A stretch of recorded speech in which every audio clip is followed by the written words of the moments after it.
All right, guys, I'm gonna try to be real quick and straight to the point with this. If you're sniping, you need to try this aim assist setting. I was messing around with the sniper rifles in the firing range, just trying to get a feel for how they are in Warzone. For the hell of it, I just started changing the different aim assist settings, trying to compare the differences. And to my surprise, when I switched the aim assist type over to focusing, it was by far the strongest aim slowdown I've ever felt in any game. I mean, it's absolutely ridiculous how much it slows down. It's literally night and day when you compare it to the other settings. You can see as I move the crosshairs across the target with either default or Black Ops, you get that normal aim slowdown that we're all used to. But when I switch it over to focusing, you can even see just watching it on YouTube how strong and how much of a difference there is when you compare it to the other two settings. Now in Warzone 1, focusing felt a little bit stronger than default. The biggest thing I noticed was the aim slowdown would start a little bit sooner, but with this new game, there's a monster difference in how much the aim actually slows down. Now before I go any further, I do want to mention there is a pretty big downside to this setting,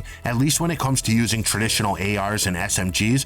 Whenever you have focusing or precision enabled, you're not going to get any type of rotational or strafing aim assist as you move laterally with your left stick. It's pretty important when you're using fully automatic weapons, just because the rotational aim assist you get with the default and Black Ops settings, it makes it a lot easier to stay on target whenever you're strafing side to side. Now with sniping, it's different. You're not using rotational aim assist. The aim slowdown you get from the right stick is a lot more important than any slowdown you'd get from your left. Now you can see here with focusing enabled, as I move the crosshairs from left to right, it damn near stops on the target, making it a lot easier if you're trying to use drag scoping to hit your shots. Now for those of you that don't know what drag scoping is, all you have to do is aim near the target, start sweeping your crosshairs towards the target, and when you start to feel that strong aim slowdown, you want to try to quickly move your stick up towards the neck or head and then just fire. Now if you've never done it before, you just need to practice getting the timing down. One good thing about this game, you can literally practice right here in the firing range since all three targets have aim assist on them. Now if you don't know, you just hold Y or triangle whenever you're in the gunsmith screen and it will bring you to the firing range.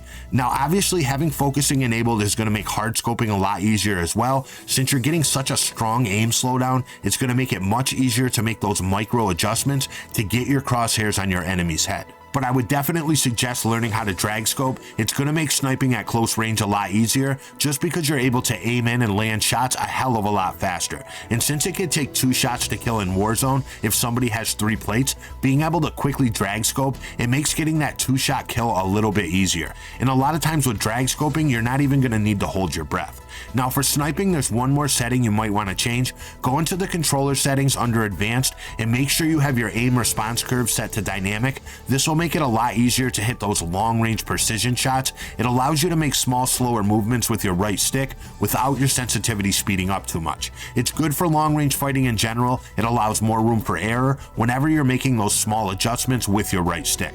Now lastly, if you're sniping and using focusing, if you want, you can increase your higher zoom sensitivities. Since there's such a strong slowdown, bringing your sensitivity up to 1.1 or 1.2, it'll make it so you have more maneuverability while you're ADSing, but at the same time make that strong aim slowdown even more noticeable when you cross the target. Just experiment in the firing range and see what feels most comfortable for you. If you're new to drag scoping, I'd probably keep it at 1, maybe even a little lower. Now precision is just as strong as focusing.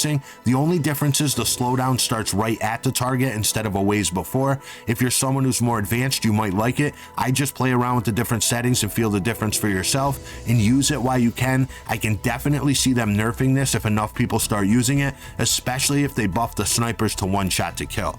It also works really good for leveling snipers up in multiplayer. Focusing makes it super easy to get those 1-shot chest kills. If you found this video helpful, drop a like, follow me over on Twitter to stay up to date on everything Warzone 2, and subscribe to the YouTube channel for more short, straight to the point videos like this. I'll catch you next time, and if not, kick rocks. Peace. Kick rocks, biatch!